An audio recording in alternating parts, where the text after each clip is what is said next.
ये दूसरा उदाहरण, सूर्यकांत जी जो अभी स्टेज पे आए थे, इन्होंने 12 वोटर्स को 14 मिनट में डिलीट कर दिया। आप फॉर्म भरने की कोशिश कीजिए, डिलीशन फॉर्म भरने की कोशिश कीजिए, देखिए। और जब हमने इनसे पूछा कि भैया आपने ये कैसे किया, वो कहते मैंने तो नहीं किया, मैं तो जानता ही नहीं।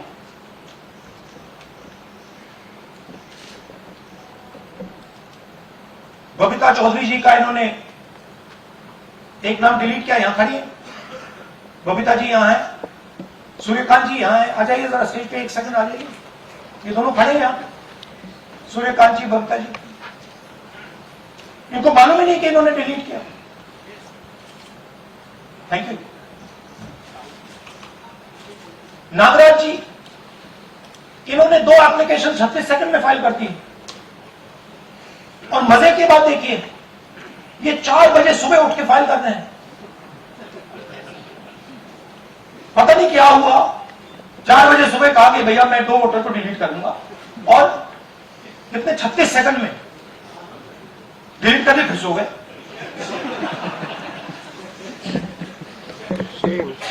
हमारी माइंड में पहले सवाल था कि क्या इलेक्शन कमीशन भी सो रहा है, मगर नहीं, सोया कोई नहीं, जगे हुए हैं, सिस्टमैटिकली मदद हो रही है।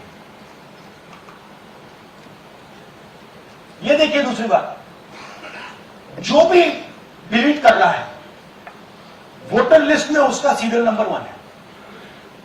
मतलब जो भी वोटर लिस्ट में पहले नंबर पे आता है वही डिलीट कर रहा है। 5वें नंबर वाला, 7वें नंबर वाला, 10वें वाला कोई कर रहा। तो हो क्या रहा है, सॉफ्टवेयर से ये काम किया जा रहा है। सॉफ्टवेयर प्रोग्राम कह रहा है पहला नाम निकालो और इसका प्रयोग करके डिलीट करो।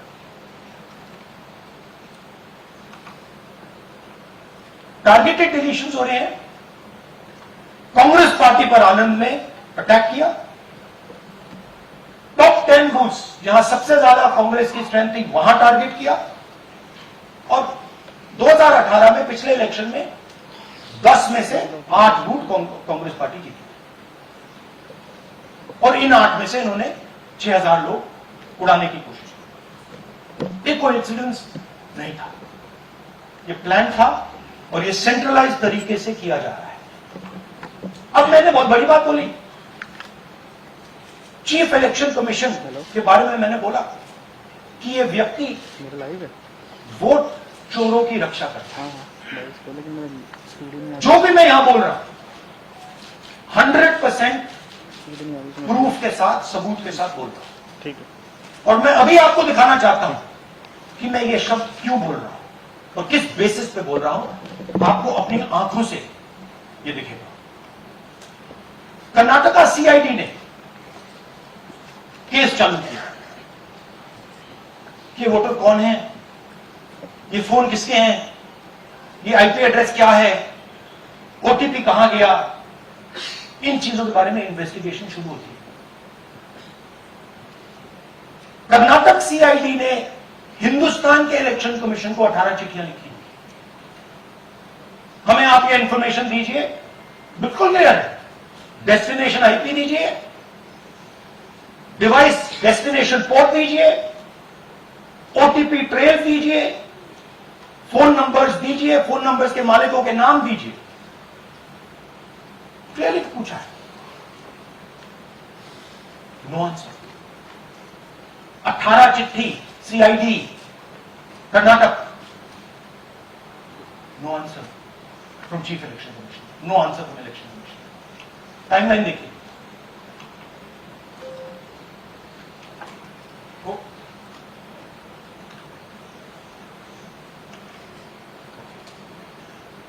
फरवरी 23 में इन्वेस्टिगेशन शुरू होती है। मार्च 23 में कर्नाटका सीआईडी चिट्ठी लिखती है ईसीआई को कि हमें सारे डिटेल्स दे दीजिए। अगस्त में इनकंप्लीट डिटेल्स दी जाती है, जिससे कोई इन्वेस्टिगेशन आगे नहीं बढ़ेगा। जिन चीजों की जरूरत थी वो नहीं दी। जिसकी जरूरत नहीं थी वो सारी दे दी। पहला सबूत।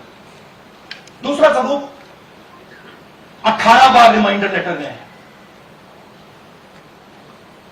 आपको अगर सीआईडी एक बार लेटर भेज दे और आप नहीं गए, आप जानते हो क्या होगा। यहां पे इलेक्शन कमीशन को 18 बार लेटर गए हैं, कुछ नहीं हुआ है।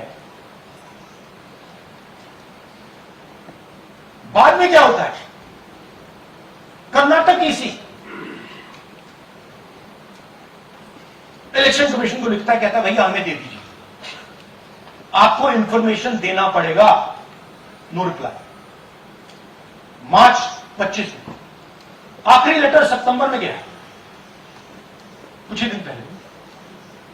No reply from EC. यह है सबूत कि ज्ञानेश कुमार जी वोट चोरों की रक्षा कर रहे हैं, और यह ब्लैक एंड व्हाइट सबूत है, इसमें कोई कंफ्यूजन नहीं है।